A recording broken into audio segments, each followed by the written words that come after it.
रायगडात पावसाचा orange alert जारी असून अक्षरशः मुसळधार पाऊस कोसळत आहे। अलिबाग तालुक्याला देखील पावसानं झोडपून काढलंय।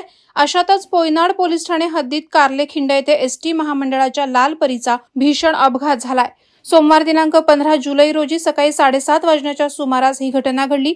अलिबाग ते पनवेल जाणारी MH07C 7398 या एसटी बसचा एक्सेल तुटल्याने चालकाचा गाडीवरील ताबा सुटला आणि बस रस्त्याच्या बाजूला जात कलंडली। अपघात झाला यावेळी बसमध्ये 45 ते 50 प्रवासी होते, मात्र सुदैवाने कोणतीही जीवितहानी झाली नाही। रस्त्याच्या कडेला असलेल्या रेलिंगला गाडी धडकली आणि तिथेच अडकली, त्यामुळे दैव बलवत्तर म्हणून प्रवाशांचे प्राण बचावले।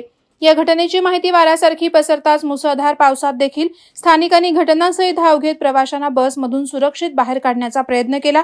या घटनेची माहिती अलिबाग पोलिसांना मिळताच बीट मार्शल पथकाने घटनास्थळी धाव घेत तातडीने मदत कार्य सुरू केलं। या अपघातात बस चालकासह 8 ते 10 प्रवासी किरकोळ जखमी झाल्याची प्राथमिक माहिती मिळते।